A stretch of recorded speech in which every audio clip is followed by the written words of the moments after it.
So in this case, we're just showing you how we can use two different methods to find the value of the heat transfer coefficient and the heat flow rate. So we have a horizontal pipe, 30 centimeters in diameter. It's obviously carrying a hot steam or hot liquid at 250 degrees Celsius, but this is happening in a room 15 centimeters in temperature.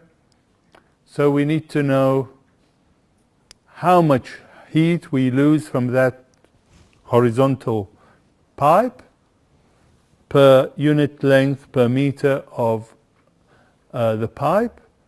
And in the question we're being given another equation, which incidentally is available in the textbook, for calculating the Nusselt number for horizontal pipes. So the idea is to use to find our C and N and try and find a value for the heat transfer coefficient and compare this with the value we have using this equation. In all cases, we need to work out the film temperature, which is, I hope everybody can see the error in this particular, in the TF equation. It's TW plus T infinity divided by 2, not minus. So please correct it in your notes if you've got the wrong value. So the film temperature is 405.5 Kelvin. At this film temperature we find the thermal conductivity, and we know the film temperature, so it's reciprocal. It's going to give us the volumetric coefficient of expansion, thermal coefficient of expansion, and then we can also find the kinematic viscosity from the tables and the Prandtl number. So we use these values in finding the product of the Grashof-Prandtl.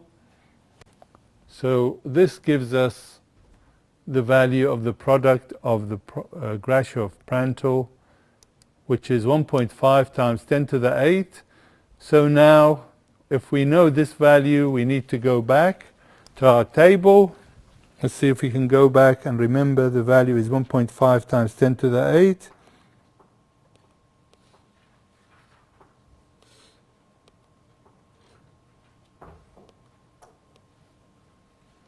So 1.5 times 10 to the 8 for a horizontal cylinder. So we're dealing with this range, 10 to the 4 to 10 to the 9. So the value of C is 0.53 and the value of M is a quarter. And hopefully these are the values we've used in the problem.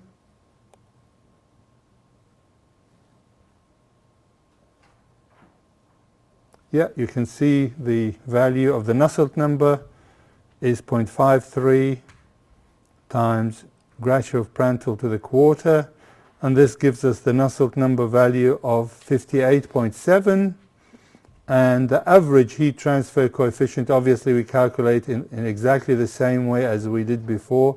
It's K, Nusselt number, divided by D, and the value is 6.66, and this gives us the Q value per unit length, which is 1.48 kilowatt per meter length.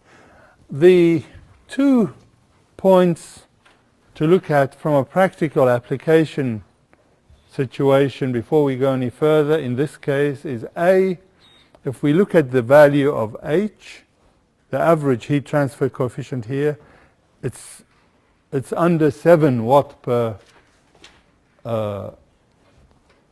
7 watt per meter squared degree Kelvin, which is quite a small value. If we remember the values we obtained when we were dealing with forced convection, usually it's quite a bit higher then.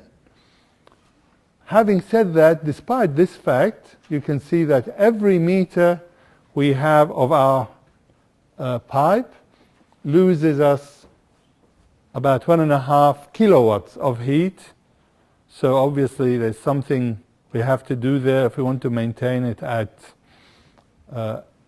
minimum rate of heat flow. We have to lag it with some insulation to reduce that amount, so the surface temperature of the insulation is well below the 250, and we don't have this issue of heat loss that we have to find.